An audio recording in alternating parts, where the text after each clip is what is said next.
Hey, this is Threat from NIP, and you're listening to TCR.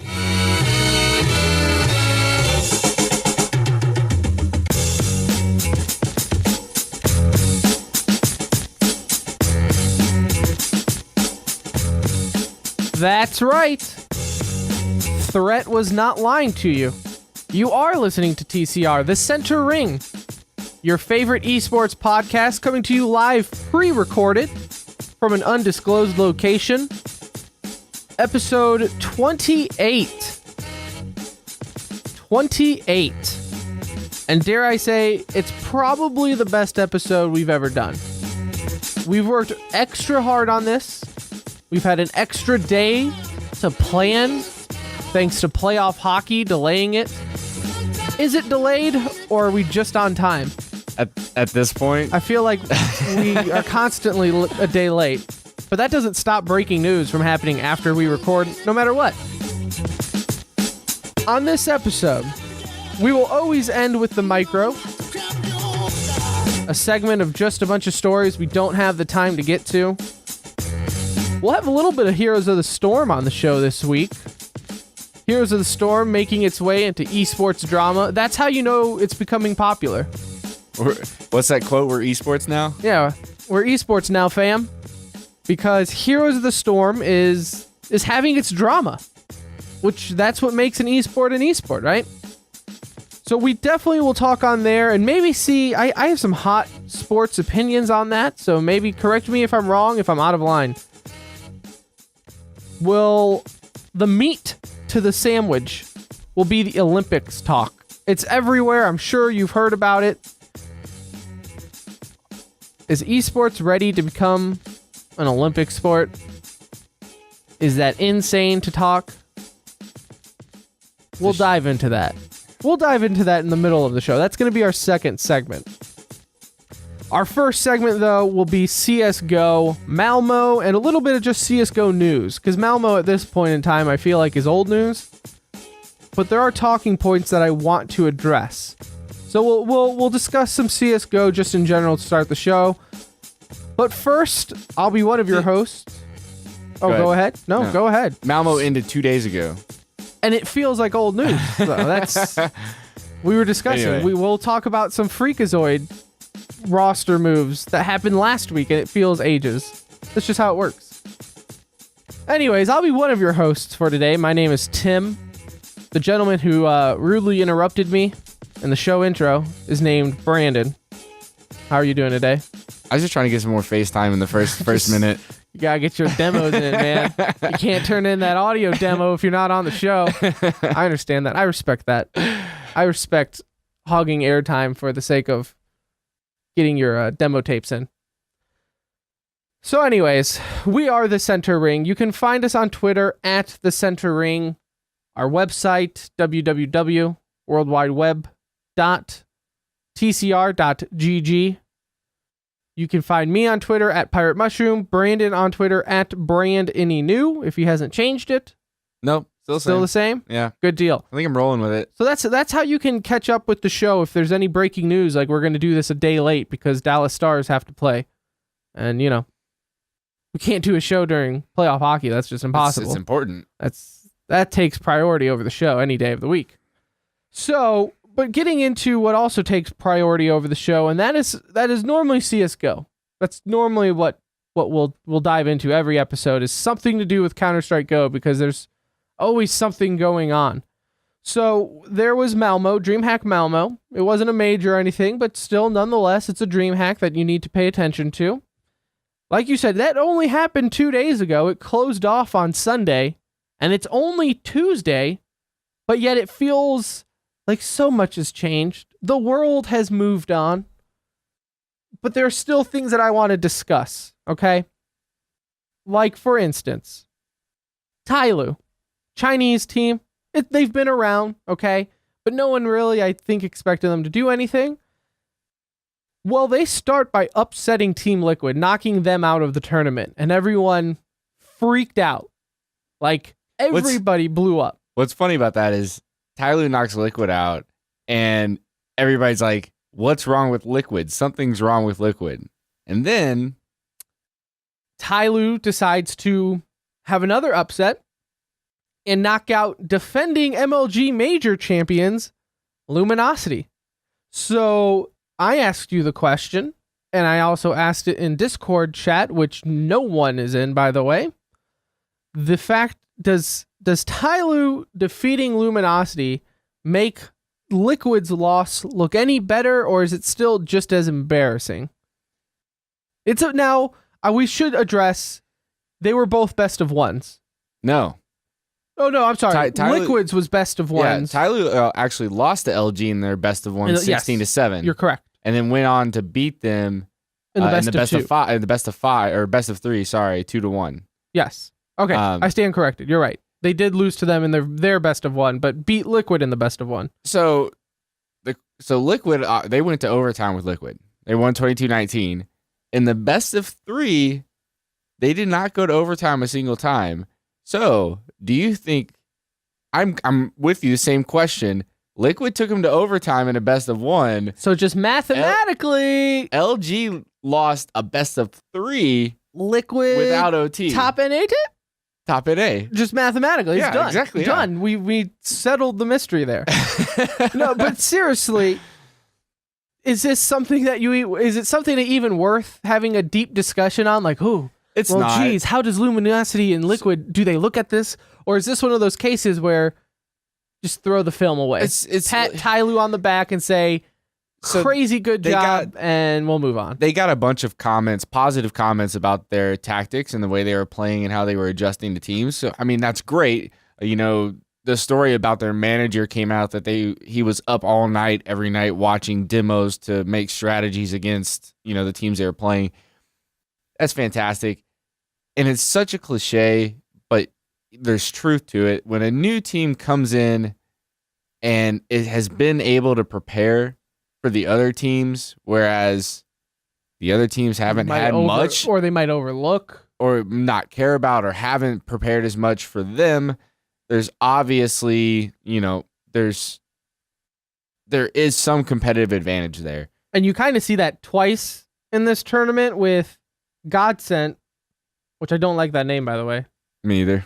But Godsent, which is Pronax's new team, they ended up also making it out of groups and into the playoffs.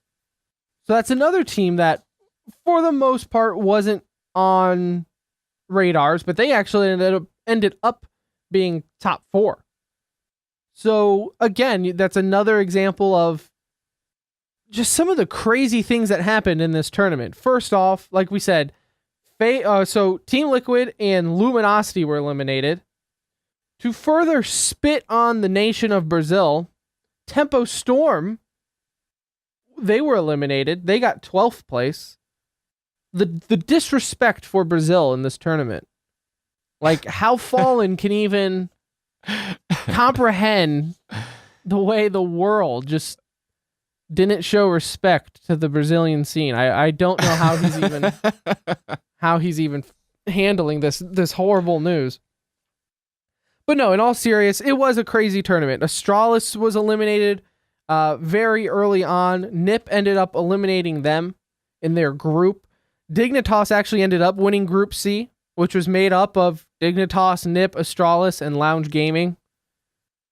So that's, I don't think anyone expected that. So my question to you, Astralis, they didn't make it to semifinals. So curse broken. Congratulations, Astralis. Yeah, they're going to win the next tournament. You didn't make it to the semifinals this time, so that might be good for you. But would you rather be them or Navi, where you make it to the finals every time and lose? I guess Navi's making more money. It's still, though. So Navi, the storyline with Navi here was, at the start, they didn't have Guardian. They did not have Guardian before the playoff bracket play because of his arm/wrist injury. So their coach Starek stood in. Yes, so the coach stood in and did fine. He actually played well. They made it. Did they win? They won their group fine. So there was nothing. No one questioned it. And then Guardian got the clear from his doctor/owner. Probably mom. Yeah, probably his owner saying, "Hey." Listen, I tweeted about it when I read the news. your team is playing fine. The only reason I could see you wanting to get back as soon as possible is that you get a cut of that tournament winnings. Well, no, I don't think it was that. I mean, that's Na'Vi, right? If you want your, well, and I understand the competitive aspect. You want your best roster out there. Yeah, but I mean, if and I understand this is DreamHack Masters, but his team was playing well without him. Why not just let your wrist heal a little bit more instead of trying to jump back into it? Other than like you can't stand being on the sidelines and there's nobody there to tell you no. I just don't think it's that easy because you even see, I mean, physical athletes going out there with broken bones to compete. So it's the same drive. Right, but I'm saying like there's obviously no trainer there to be like, hey, you can't do this right now. If you're performing well, then why risk hurting it more or anything like that? Right. Right? It was kind of like the whole thing that some of you might not even know, but Tyler Sagan and the Dallas Stars, he was hurt. Well, we'll sit him game 1 because we'll see if we need him. And then you see if you need them and then put them in. In this case, I see your point, but also I don't think anything was going to stop him or the organization from wanting to put their best roster out there, which it got them to the finals, and they ended up losing 2-0 to Nip, which Nip has been playing really well. Threat, their coach, who you heard the liner in the start of the show, he was back in the coaching role. They had their full roster in effect for the first time in a while. And what's crazy about this is even like before playoffs and everything, Threat was saying, oh, there's a lot of work we have to do still. And they ended up winning the whole thing. And that was with them not feeling 100% confident that they've done everything that they could to prepare. The analysts and everything were commenting the entire time they were playing that you can tell they've gone to a completely different play style. They've gone from a looser kind of run and gun skill play style, like we're just going to outshoot you every chance we get, to a much more tactical execution type. And it's definitely paid off. I mean, they beat Na'Vi 16-14 in 2 maps of the best of 3. And if you look back, 6, 7, 8 months ago, that like when there was rumors of what is going on with Nip, that was always the observation was they're just running and gunning. They're not even right. They're not even thinking, which oddly enough is a good segue into what my one takeaway from this tournament that I really noticed was with Envious. I'm watching Envious and they did get 3rd place. Okay, so good job, you got 3rd place. But just because you placed high and you played well doesn't mean that there's not room for improvement or concern. When I watch Envious, there was a lot of situations where I felt like they could have closed games out a lot sooner, or at least rounds out sooner. I mean, they were up. They had the man advantage. They had the positioning. Bomb might have been down. They had the advantage on whatever respective map they were on. And then they would lose those rounds. It would be 3-on-1s or 3-on-2s, 2-on-1s. And I would see Envious lose. They would push when they shouldn't have pushed, or peaked when they shouldn't have peaked. And when I see things like that, to me, personally, that tells me that maybe there's not a voice being heard. Rather that might be from the coach's voice. It might be the in-game leader's voice that they're not hearing. It might be their own internal voice. That when you're playing a game and you're trying to figure out on the fly strategies. And with Envious, that's what I'm seeing the struggle is. That they're just not making those sharp decisions that you would normally see a top performing team make. Now again, I realize this all sounds silly after they won 3rd place at this tournament, but I'm not looking at it from that. Don't look at it from where they finished. Look at it from where they could have finished. Look at it from the play and where you can improve on from the play. You always have to look at your personal play to decide where you want to move from there, right? Self-improvement. And to me, it looks like Envious is having an issue with the fundamentals of the game right now, to where you just slow it down. Don't peak, or if you do, make sure you get that trade. And Envious was having issues getting trades, especially on like Inferno, for instance. just really bad situations where I felt like they should have came out on top, and there was just no teamwork. There was no communication, it looked like. It's actually kind of it almost seems like they kind of made the wrong decision letting Kiyoshima go in favor of picking up Devil, who admittedly, looking at it and watching a bit of the games, it was almost like Envious was playing 4v5 most of the time. And I don't want to like dog on Devil too much, but if you want to find a weak link, and I know he just joined the team, but that's it right there. Like, he was not good throughout this entire tournament. And you know, if you're playing a guy down, it's really easy to get behind really quick. That's essentially what they were doing. Right, and I don't know. There's still rumor that there's going to be some more roster moves with Envious. I guess only time will tell. Surely, if there is going to be a roster move, just wait like 12 hours, and then something's going to happen, because we're recording the show today. And it'll happen in the morning. It never fails that big breaking news happens either while we're recording or the day after. Never fails. I seriously think if you go back and look, it happens every time.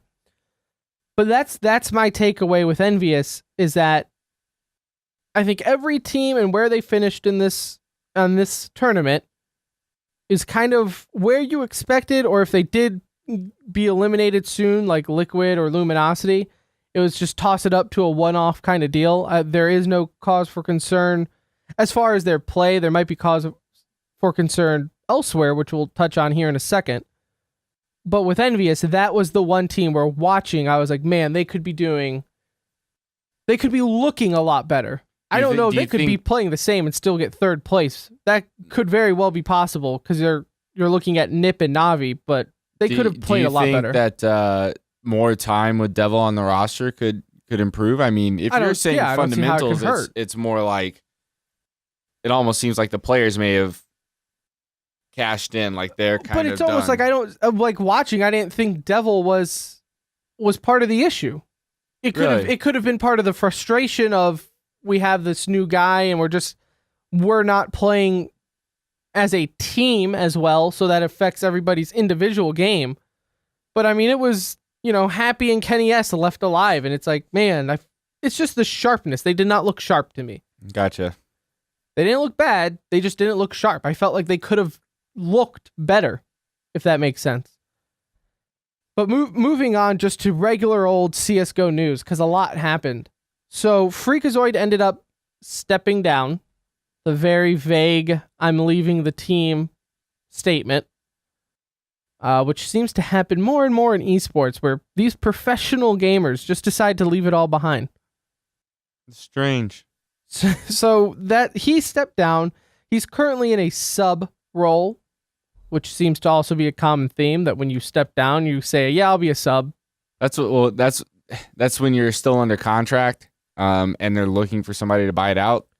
So that's where they're at right now. Now, Liquid was generous enough to loan a Dren to Cloud9, which I said from the get-go that I wish Cloud9 would seriously go after a Dren, because I feel like they need somebody like him on the roster. However, that was very short-lived, because now with Simple, supposedly Visa, has it been confirmed that it was Visa? He said it was Visa issues. All right. So it is confirmed, I suppose, that it is Visa. Simple is having Visa issues and is possibly missing the next month or two. So 2 to 3 weeks, but he's missing DreamHack Austin. He is missing DreamHack Austin, and he will probably miss the ESL Pro League Finals. Right. So this is what I think. He says 2 to 3 weeks. Well, James Bardoff came out and said if it's Visa issues, I mean, it's 5 weeks. We've learned in the past, you don't get a Visa in 2 weeks. Yeah. Doesn't happen. Now with him, he might be able to pull some strings because he had one before, and it just looks like it lapsed. I don't know if you follow Sir Scoots on Twitter, but when this news broke, he kind of went off a little bit on the Visa stuff with players. And that many of these players don't have working visas. They have tourist visas. Which are they much shorter? Well, the problem is you're not supposed to make money. Oh. So if you make money and they find out and you have a tourist visa, they will be very withholding for any other visas. Now, is that because a tourist visa is easier to get, I assume? Yes. Okay. That it's A, because it's easier to get, and B, because the people telling them what kind of visa to get don't know what they're doing. The saddest part about it is that if one of these players is caught, this all comes from Sir Scoots. If one of these players is caught, since they're 1099 contractors or they're private contractors, not employees of the team, the only person that suffers is the player. They'll take his visa away and, deport him. And the team is like, Whoa. he was a contractor. I thought he had his paperwork in order. Adrin, can you come play again? No speak English. But okay, so that's where they fall, and now Adren is playing with Liquid again. Assumed. I haven't seen that confirmed. I assume he is. He tweeted it. He did? Yes. Okay. So he tweeted it. So I'm going to assume that is the confirmation. But so to get this straight, Adren was on Liquid, got kicked off of Liquid, subbed for Liquid, subbed for C9. Now he's subbing for Liquid again with Kusta on the team now. So now we get to see Liquid in any type of variation really you can think of. Because before, now we saw what it would look like with Simple and Adren, then Simple and Kusta. Well, now we're looking at it with Kusta and Adren.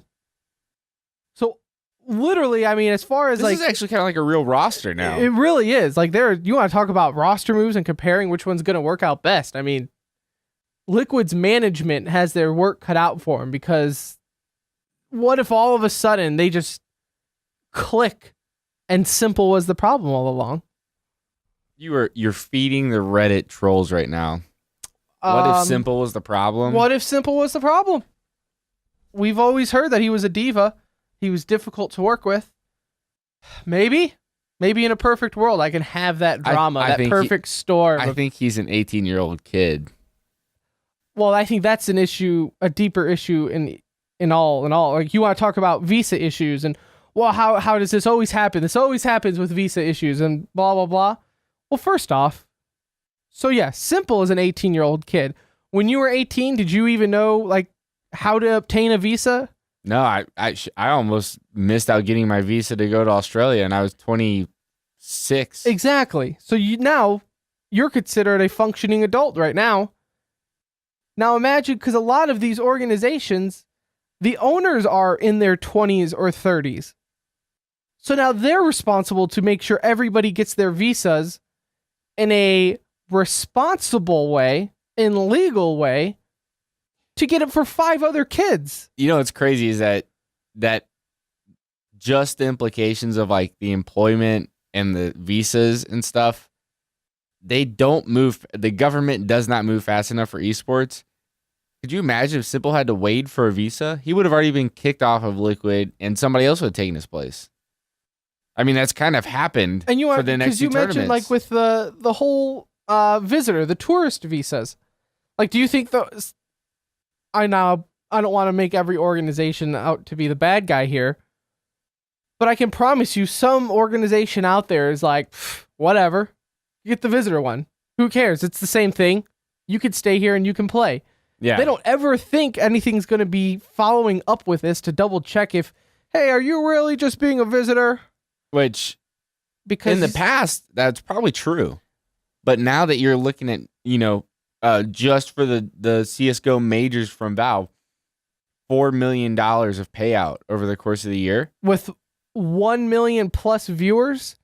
People are going to start being like, hey, wait, where's that Russian kid that was on the NA team? Where did he come from? They'll find out. The government will find out. Not saying that's what's happening with Simple, but it just leads me to believe that part of the issue in esports is just no one is really sure what the hell they're doing. No, whether that's the organization or the players, just no one really knows how to function. And it's kind of like musical chairs. Like, you're going to have all these orgs that are doing the same thing, and then one of them's going to get caught, and it's going to be just, random, sorry about your bad luck, and then everybody else is going to fix everything as fast as they can to not have the same thing happen. Speaking of government and worldly news that can get everyone in trouble. Esports officially might be an Olympic sport. Let that sink in. Esports might be in the Olympics by, say, 2020. I think that's what they're voting for. A little background story. The IeSF, the International Esports Federation, lowercase e for those wondering. Of course. It's a South Korea-based organization. Basically, full disclosure, I have the story from the Score Esports in my hand, so if it sounds like I'm reading off of that, I totally am.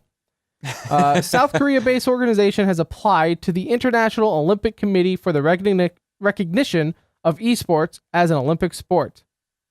So basically, a little background in the IeSF. They were founded 8 years ago to promote esports as a true sport beyond language, race, and cultural barriers. And what better thing to describe that than the Olympics?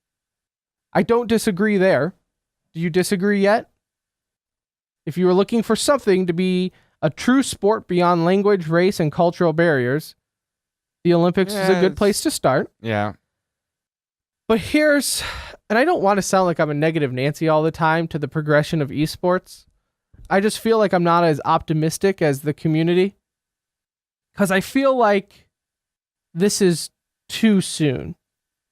No, it absolutely is. Like, it is recognized in like a handful of countries as a real sport. That just happened.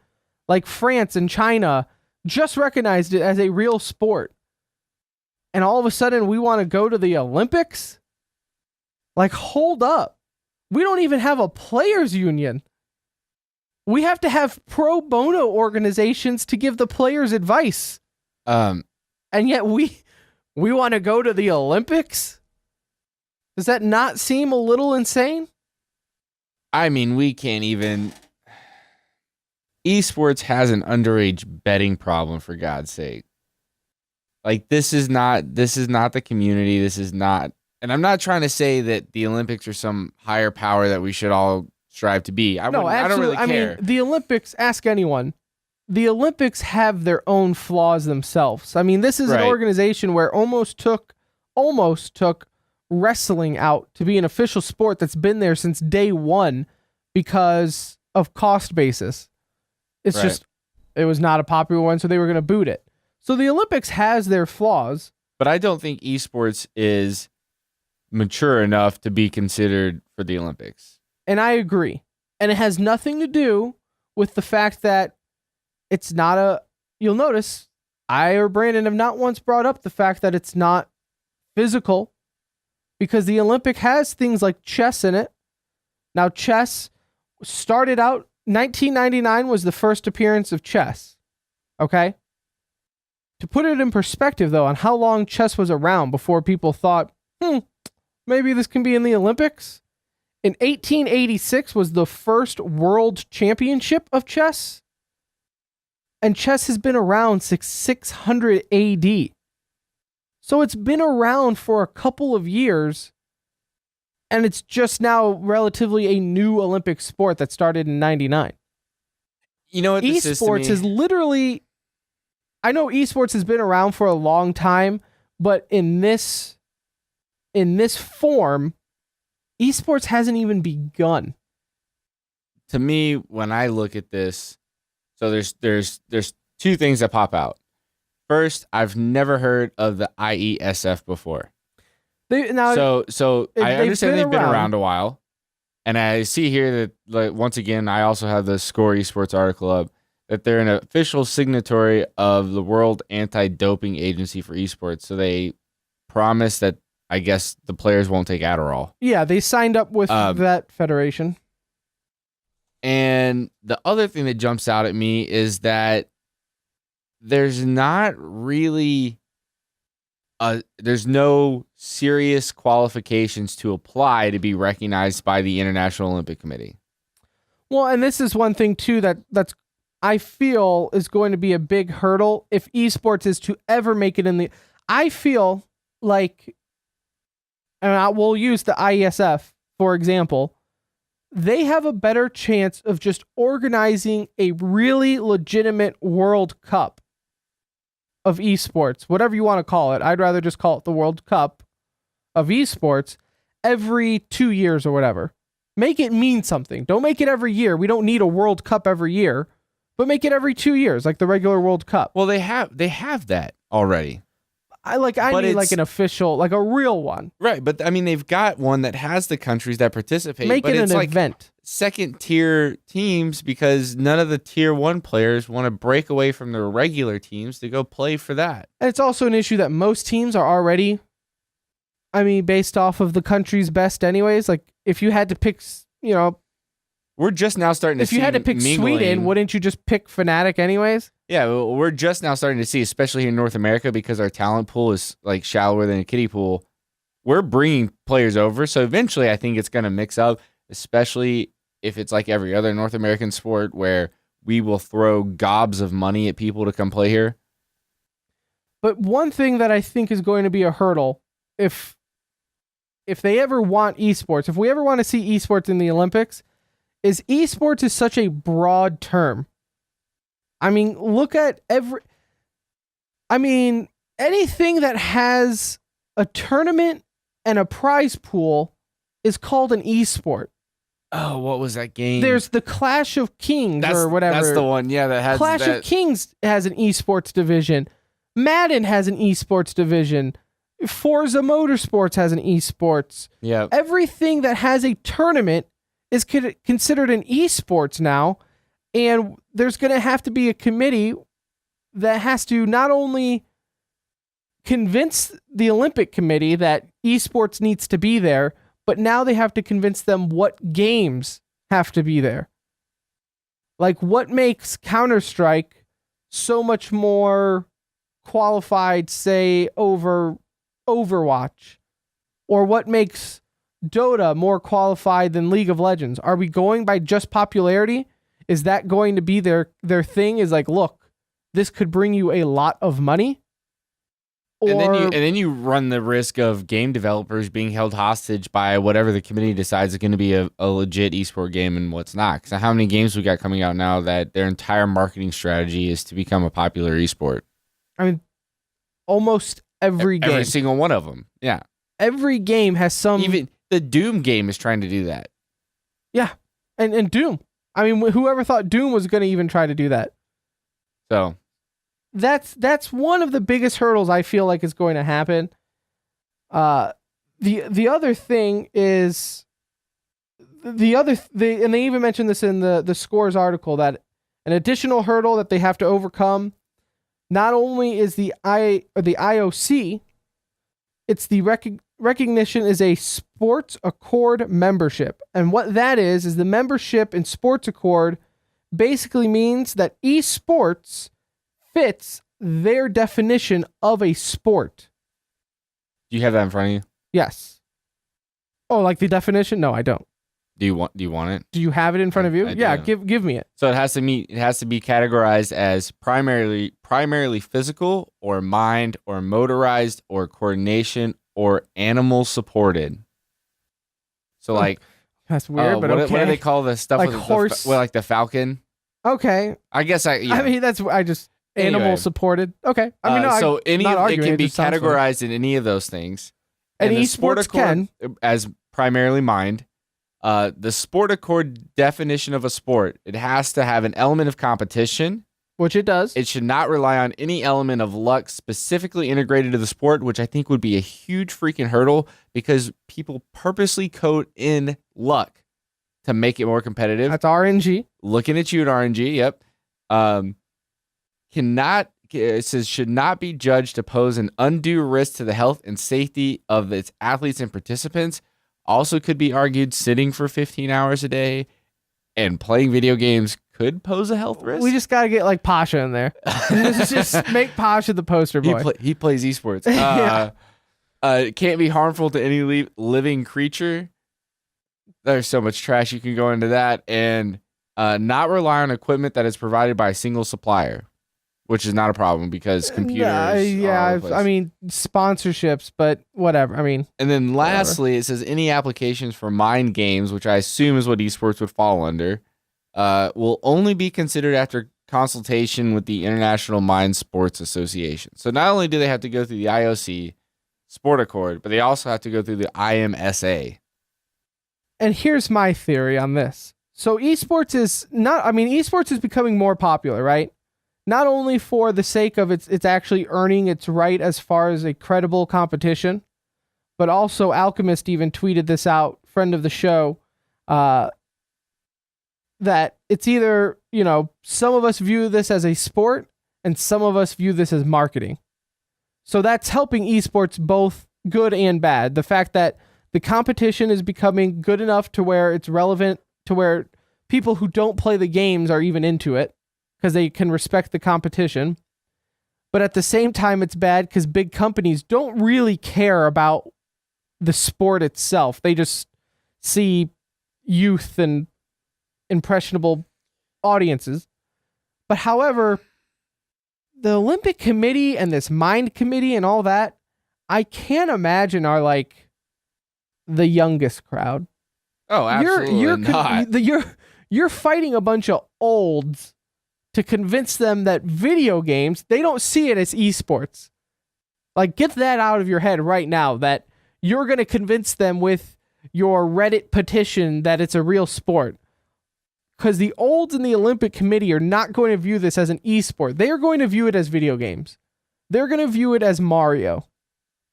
There's no way that they can go with it in an open mind. I just feel like... I do look at like the leader of the IeSF, and he's not like a young guy. Like he gets there's it. Exceptions. Don't get me wrong. He gets it, yeah, because he's the head of the Esports Federation. He is not the head of the Olympic Committee or Mind Sports. I would love for them to change the acronym because IeSF does not roll very well.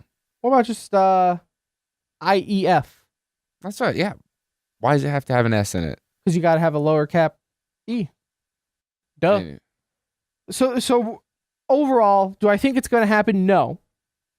Mainly because I think it's way too early in the life of esports. Way, way, way too early. I mean, we aren't even considered a sport in 99% of the countries that matter. I'm with you. I think it's not time. We don't need to rush esports.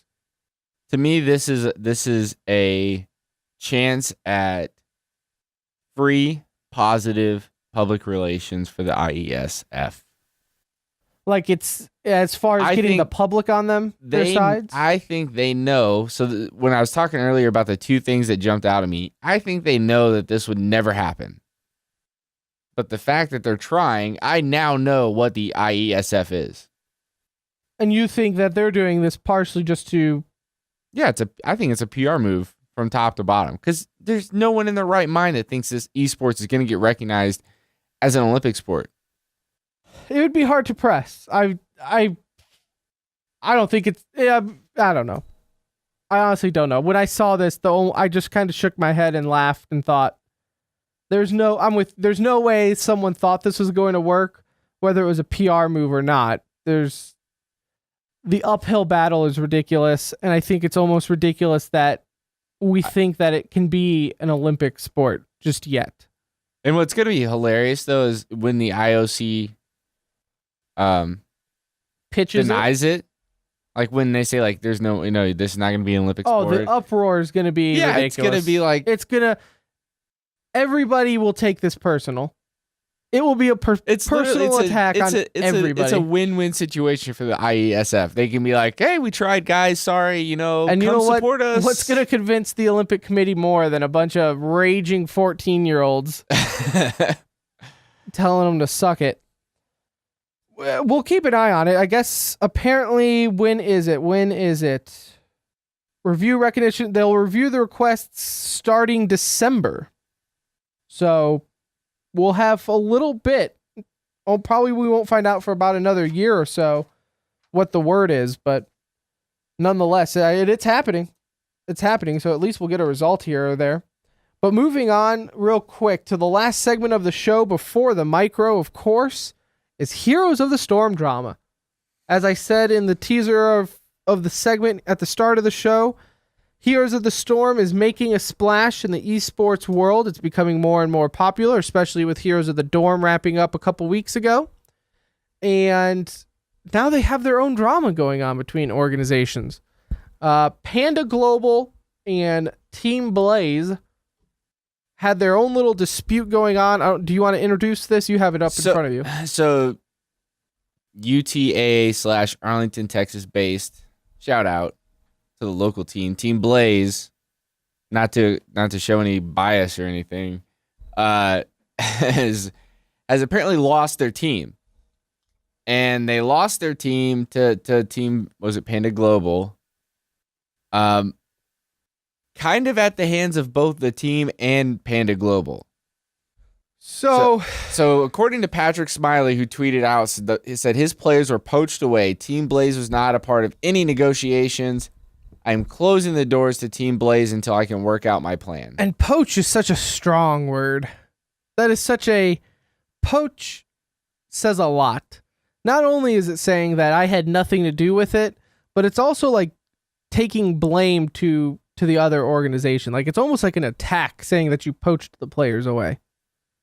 So instantly there, you know it's good. It's good stuff that we're getting on here. We actually tried getting Smiley on the show. He denied us swiftly and firmly. At least he got back to us. At least he got back to us. But he did say he just wants to move on. He wants to move on from the situation and rebuild Team Blaze and focus on the future and not the past. Which, apart from him not coming on the show, which I won't take personal, I can't blame him for this, because honestly, what do you do, right? There's two sides to the story where Panda Global is basically saying like, no, bro, we did not poach anybody. Your guys came to us and we basically just facilitated their requests. And then Team Blaze is basically, that organization is saying, no, we were open to the idea of lending you the players, but never taking them. And I think that's where his statement of there was no negotiation, he knew. I think he knew that there was talks, but he was expecting having some mutual respect from this. That's the gist. The players did play for Team Panda Global. Apparently Team Blaze, so this is of course he said she said stuff, and in an interview with Gosu Gamers, Panda Esports CFO David Wu said, I'm going to pronounce this name wrong, Palms? One of the players for Panda Global informed him, David Wu, that Team Blaze asked him to leave PG and play with Blaze for the third qualifier. He rejected that offer. The player rejected that offer and said he wanted to stay with Panda Global. In response, the Blaze players held a meeting with Shadow Smile or Patrick Smiley, and basically said we wanted to go play with PG on a rental basis to try and qualify for DreamHack. Cool. They're going to return to Blaze, blah, blah, blah, whatever. This is where it gets kind of crazy. So Team Blaze says, yeah, go play. And then all of a sudden, Panda Global says, oh, well, actually, we're going to sign your team. And it was because your team asked to be signed because they want to play with this player. There was no like buyout. There was no negotiation. It was like, hey, your team doesn't want you anymore. We signed him. No, it sucks. And I don't think it's shady. Like I said, it's Panda's just kind of taking it where the cards are falling for them. And Patrick's statement, in contrary to it, was that the players were worried. I guess the new patch really jacked with some stuff for the players. Like they weren't as confident in themselves. And he says, A set of fear was felt if they don't qualify. They want to be the best team, but are afraid to lose and lose momentum. So Huge was just swapping players out in and out without cause or premise other than they didn't qualify. So they said the whole team started suffering, and the idea was they left so that they could play with the guy that was still under contract with Panda Global in an effort to qualify for DreamHack Austin. And that kind of gives you an idea of how small HOTS is that that if you don't qualify for the one tournament, you're pretty much done. They're willing to switch and change everything for the one tournament. Other than that, it's the drama of you never see someone like an organization call out another organization for poaching players. I mean, you've always been accused of it, and I guess you'll see it from time to time. But this is another issue that falls into play without contracts, without any binding agreement. I mean, the players can kind of do dirty to the organizations the same way you see organizations doing dirty to the players. And, you like feel the bad. Contracts don't only protect the players, they protect the organization as well from things like this. You feel kind of bad for Patrick, who, I mean, as far as I can tell, is a design student at UTA, and he's running an esports organization. And it's like, it sucks that you got burned, but maybe you'll put them under contract now instead of just hoping that it all works out, I guess. I wish we could get him on the show just to pick his brain on how a 24-year-old runs an esports organization. Props to him. Like, how does that work?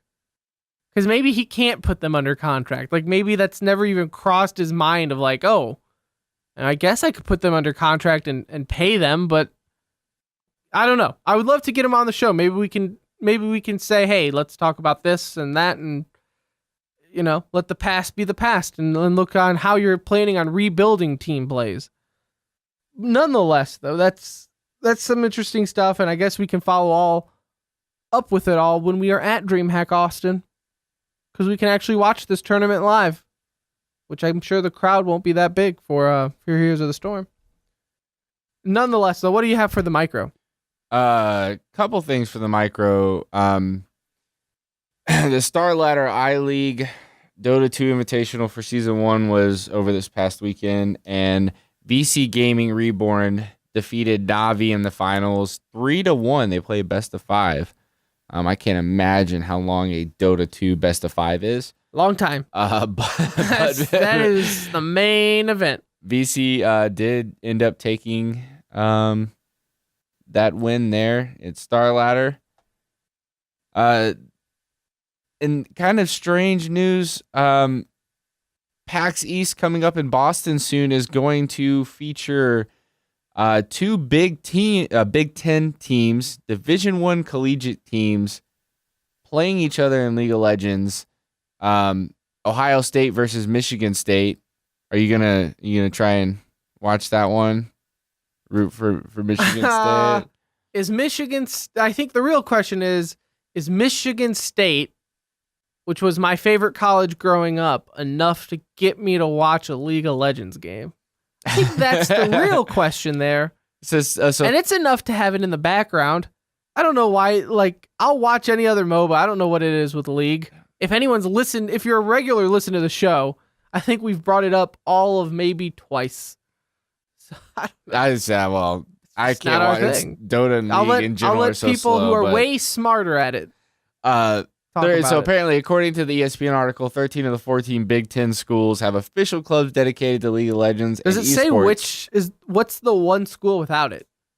Does it say? Doesn't say on here. Hold on. Curious, what's the one school that's just like, nah, we don't want that. I don't see it on here. We don't want that. So it's 13 of the 14 Big Ten schools have official clubs dedicated. 5 of those clubs have made the ULOL Campus Series, which is more than any other conference. So apparently there's a series of games for this. And I guess the Big Ten kind of dominates it. Well, good. If there's one thing that can help gain popularity, it's college. I mean, college kids will root for anything with their logo on it. that's one way to conquer it. Do you have anything else for the micro, sir? That's all I got. Awesome. Well, thank you, sir, for contributing to the micro, because I brought nothing to the table this week. I focused just so much on the Olympic stuff that just rocked my world that I had no time to look for the micro. Oh, no, I did, because you forgot it. Nadeshot is making his own team. I forgot one. What's it called? 100 Thieves. Is that not it sounds like a bad Swedish metal band. It's terrible. Terrible name. That does not sound like a name of a winning team. 100 Thieves. Oh, Smash Summit 2 is bringing Smash 4 to its lineup. There you go. See, we got a lot. Lot for the micro. That was off the cuff, too. Like, totally, Yeah. So anyways, we'll discuss more of that, or maybe not at all, next episode. Episode 29 of the Center Ring, which will be next week. As for episode 28, that is going to do it for us this week. I hope you enjoyed the show, even if you skipped around. I definitely appreciate it and love you all the more. You can find us on Twitter at the Center Ring. Websites, worldwideweb.tcr.gg. You can find me on Twitter at Pirate Mushroom. You can find Brandon on Twitter at BrandAnyNew. Until then, we'll work on getting the YouTube videos up for these episodes since we're so slow on that. Bear with us. But the audio is always up the next morning after we record and breaking news happens. Until then, though, episode 28 is in the books. 29 will be next week. Until then, take it easy and thank you so much for listening.